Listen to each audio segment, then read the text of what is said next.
اجتماعي دعاګانې د مانځه نه بعد وغوښتل. اتلسمه مسله وایي د ختم قرآن په وخت خاص دعا شتي.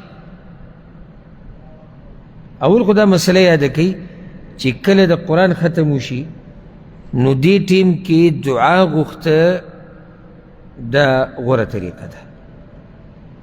کله چې قرآن ختم وشي ته قرآن وی او ختم دی کو نو دې ټیم کې د الله نه دعاګانې غوښته دا غوره طریقه ده.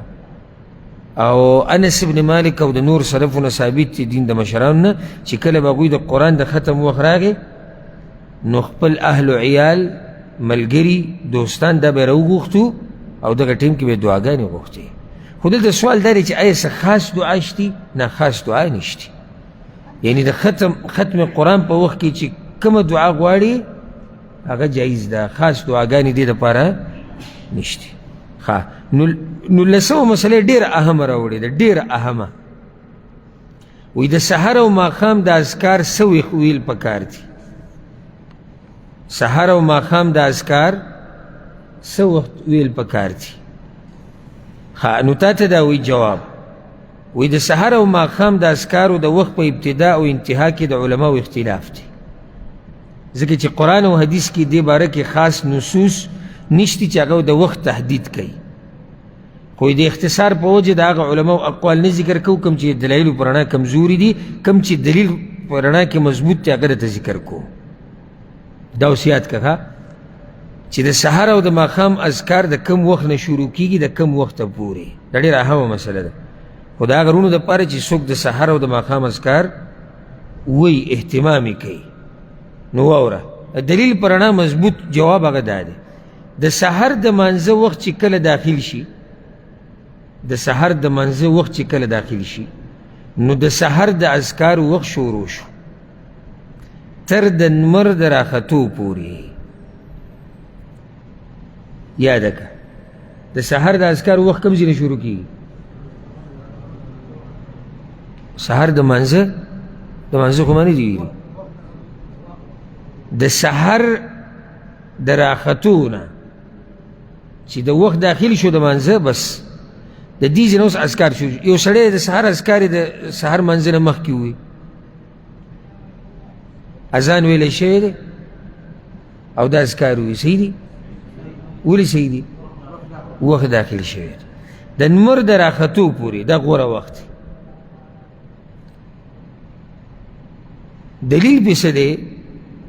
الله وی په سورة طه کې وسبح بحمد ربك قبل طلوع الشمس وقبل غروبها، او پاکی وایه سره د ستاینې د رب ستا مخکې د نمر د راختو نه او مخکې د نمر د ډوبېدو نه. نو دلته څه وایي الله؟ قبل طلوع الشمس، نور د راختو نه مخکې. د نور د راختو نه مخکې کم ټیم دی؟ کله چې د سحر د منځه ټیم داخل شي د نور د راختو پورې. دا د سحر د اذکارو ټیم دی، او که چا نه پاتې شي دا وخت نو هر ټیم یې ویلی شي. یعنی که لیټ شو تیم ویلی شي، خو غوره وخت یې څه شو؟ غوره وخت یې پاتې شو. د ماښام د اذکارو وخت هله شروع کیږي چې کله د مازدیګر د منځه وخت داخل شي تر د نور د ډوبېدو پورې. حالانکه ذهن کې صحیح د ډېرو عوامو چې ماښام اذکار کله شروع کیږي؟ ماښام چې کله نور ډوب شي او د منځه وخت داخل شي. دلیل پیدا دی، مخکې ما آیت ووایي که نه چې پاکي وایه د سره د ستاینې د رب ستا مخکې د نور د راختو نه او مخکې د نور د ډوبېدو نه، مخکې د نور د ډوبېدو نه، او د نور ډوبېدو نه مخکې صحیح مازدیګري.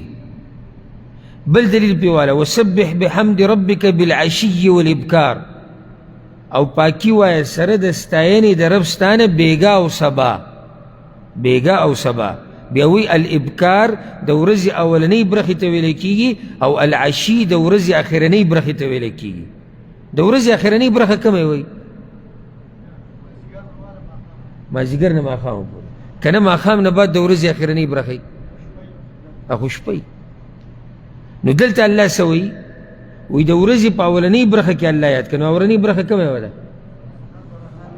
سحر د راختو نه د نور د راختو پورې. او اخرنۍ برخه کې اخرنۍ برخه کومه یې ده؟ مازدیګر نه بعد د نور د ډوبېدو پورې.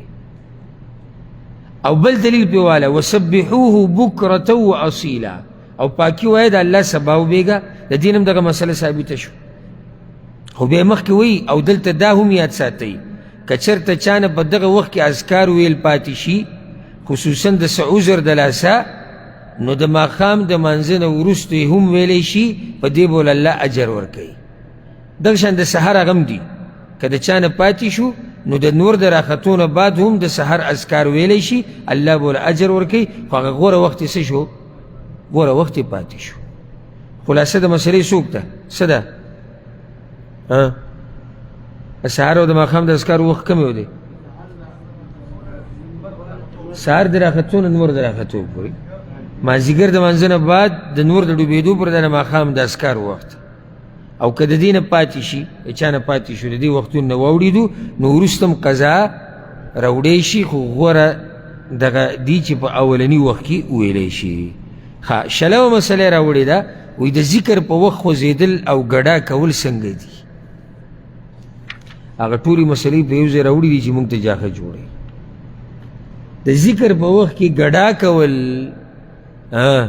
او خوځېده څنګه دي دا ډېره اهمه مسله ده ډېره اهمه وایي د ذکر په وخت خوځېده او ګډا کول دا بدعت دی په اتفاق د فقهاو سره او دا اتفاق امام ابن حجر په فتح الباری کې د امام قرطبي رحمه الله نه را نقل کړی یعنی په دې باندې اجماع د علماو ده چې د ذکر په وخت کې ګډېده او خوځېده دا نشته یوه اولنی خبره دا ده که دا قرآن چې وایي زموږ دا خلک او د هغې سره څه کوي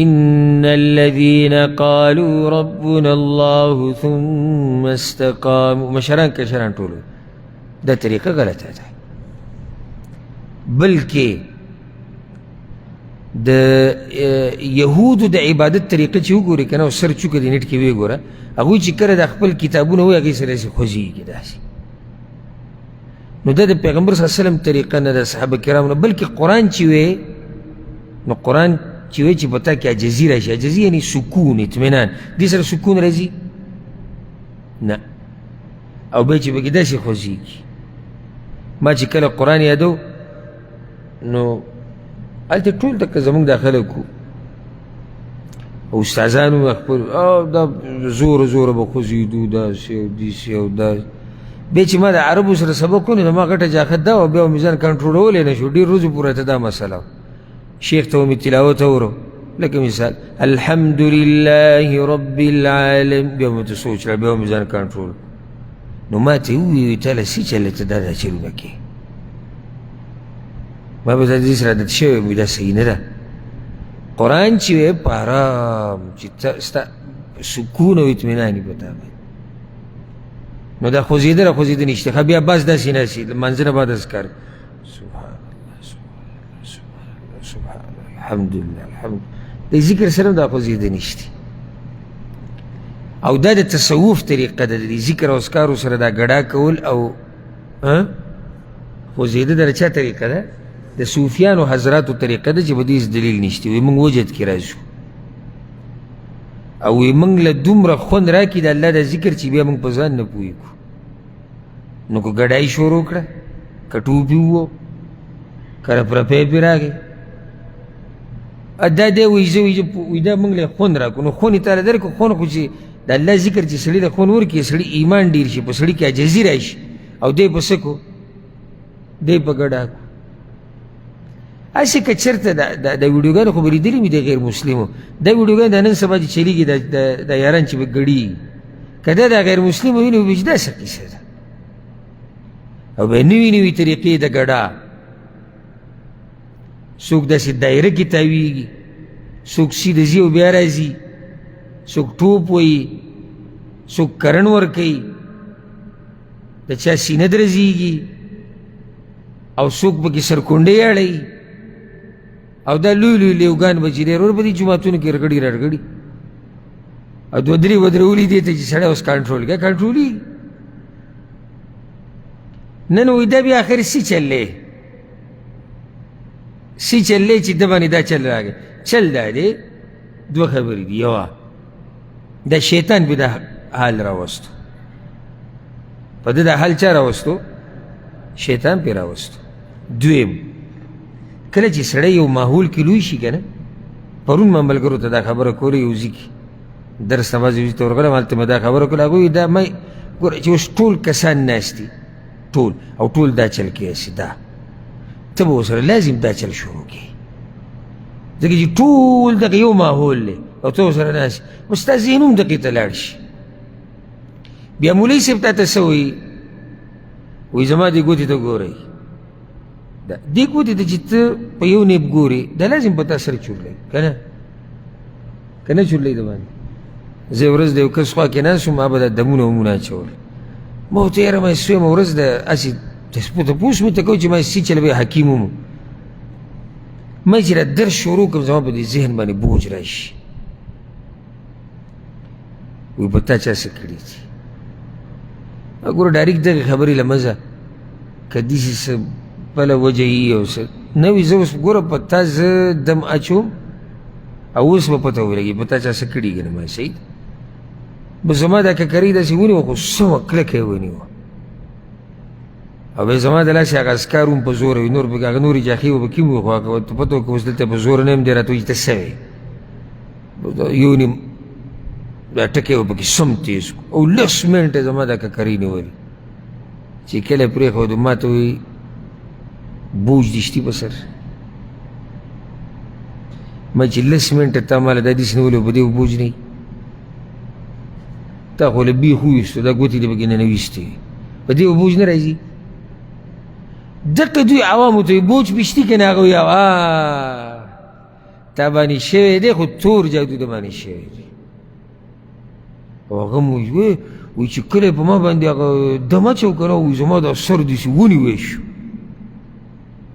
او په ما باندې دا سر. اوس زه تا ته دا وایم دا زما دې ګوتې ته داسې ګوره او ته دې ګوتې ته ګوره او ته ګورې که ته وده نه شوې دغه پرېږده سر چولېده، که ته وده نه شوې زما نوم بدل کړه. خو الله په دې سره سړی وده کېږي. یو ځي ته ګوره د قشرې په یو نیب ورته ګوره، په یو نیب دا سترګې مړاوي کېږي مړاوي کېږي مړاوي کېږي، سړی راولېږي وده شي. نو دا چلونه په دې مریدانو باندې کوي، دوی دا ټوپونه وایي او دا ګډېږي را ګډېږي او دا د زنانو پکې هم دا قیسې دي که نه؟ هغوی هم دا ټوپونه وایي. بل اوس د انډیا یو چېرته صوفي صاحب دی هغه پکې زنانو له هم کرنټ ورکوي او دا بدحال دا عبادت دي سي. هسې زه سوچ وکړم دوی وایي دا وي د صحابه کرامو طریقه وه، حاشا وکله هسې ابوبکر صدیق به مسجد نبوي کې داسې ټوپونه وهلي؟ ستاسو دا زړی مني؟ عمر بن خطاب به داسې ګډېدلی؟ خالد بن الولید رضی الله عنه به داسې ټوپونه وهلي چې په جومات کې؟ د هغو خو الله ذکر کړی دی قرآن کې چې دا هغه خلک دي چې کله آیتونه د الله لوستی کېږي د دوی د سترګو نه اوښکې رواني، د دوی ایمانونه ورسره ډېرېږي. الله د هغوی دا کیفیت ذکر کړی، دا یې نه دی ذکر کړی چې دوی باندې وجد راشي. وجد نو ځکه امام ابن سیرین رحمه الله دا خبره ذکر کړې او د نورو نه هم نقل ده. وایي دا وجد چې په چا راځي دی په یو دیوال باندې کېنوئ، دنګ دیوال ګورئ که نه هغې ته خېجوئ او یا د غره څوکې ته، که په ده باندې وجد راغی یو بیا دی رښتیا وایي. په پوست قالین کې تاله څوک ټوپ نه وایي، پوست قالین دی تجارت هم روان دی او ځان داسې ورغړئ ورغړئ. یو نه خو پرې راشي هغه خپل استاز ګډوډ کړي، ډېر وجد کې راشي. هغه بنګلادیش کې چېرته اجتماع ده دغه دا الله هو الله هو دا راجمع شوي او دی دا خلک جذبه کې کوي، او یو دومره جذبه کې شي راشي هغه ته کېدای شي تاسو کتلي هغه استاز باندې له پاسه وخېږي هغه خواګوزار کړي. نو ما دې غریب ته ګناه نشته چې تا دومره وجد کې راوستو، اوس خو دی کنټرول کې نه دی، په استاز لاړ ووتو سپیکر یې د هغه نه وویشت. اوس تاسو ته قرآن او حدیث بیانوم داسې وجد دی په چا کې راشي چې مونږ له علاج کوو که نه، چې دی خو راشي ته څه کوې دلته خو را روان یې. دا کوم ستا وجد دی چې ته دلته د سپیکر خوا له را روان یې او د استاز خوا له را روان یې؟ کښېنه خپل ځای کې هلته. وجد وجد داسې شي وجد دی. قرآن او حدیث سره انسان باندې سکون اطمینان راځي، راحته د سترګو نه اوښکې روانې شي، دوی باندې دا چلونه کېږي رغړي رغړي. او دغه وایي دا امام شافعي رحمه الله هغه ناشنا خبره کړې ده، همدا خلک یاد کړي دا ګډاګانې مډاګانې چې وایي چې کوم سړی سحر د دوی په مذهب شو که نه ماښام لیونی، ځکه چې دا خبرې روغ خلک نه کوي، دا څوک کوي؟ لیوني کوي. ما ته یو مولانا صاحب ویلي و، ځکه زه روټۍ لتلی وم، هلته یو مولانا صاحب ناست و، ما ته وایي چې خفه و زما نه خبرې نه کولې، ما سره مرور و چې روټۍ موټۍ مه وخوړو. ما ورته مولانا صاحب بلکل خفه یې کړ زمونږ. وایي ستا دا مسله ما اورېدلې تا ویلي چې دا وجد او دا ګډېده او دا نشتي، خو زه اوس هم نشتي، ته مې بوږه کوي. وایي دا خو قرآن کې دي. نو ما قرآن کې کوم ځای کې دي؟ موږ خو دا قرآن ویلی ده الحمدلله، خو دا پکې نه دي چې ګډېږه. وایي الله وایي سورة الحشر کې لو انزلنا هذا القرآن، که چېرته دا قرآن موږ نازل کړی وی په غر باندې غر به ریزه ریزه شوی وی. ما صحیح ده خو الله ویلي. نو چې غر ورسره ریزه ریزه کېږي موږ به ورسره ټوپونه نه وو، غر ریزه ریزه شو موږ بیا په ځان نه پوهېږو موږ ټوپونه وو. دا وایي موږ باندې یو ایماني کیفیت راشي داسې چې موږ بیا ټوپونه وو. دا ته بې ادبي کې د الله کتاب چې سړی واورېدی په ټوپونو شي که نه دی ایمان یې ډېر شي او جړاوله ورشي او سوچ او فکر کوي. نو دا ګډاګانې مډاګانې د ذکر په وخت کې دا په شریعت کې نشتي، ولله الحمد او شکر دی په دې باندې. او دا هو الله هو او الله هو او دا خوځېده را خوځېده دا نشتي، دا الحمدلله نشتي. نو داسې څو مسلې شوې شل، په دې باندې به اکتفا وکړو او صرف یو مسله دوه پاتې شو، دا به روان درس ته پرېږدو او بیا به انشاءالله د دعاګانو قرآني دعاګانې شروع کېږي چې قرآن کې کومې دعاګانې راغلي دي. الله سبحانه وتعالی دې موږ د هر قسمه بدعاتو او خرافاتو نه لرې ساتي. هذا والله أعلم، وصلى الله وسلم على نبينا محمد وعلى آله وصحبه أجمعين.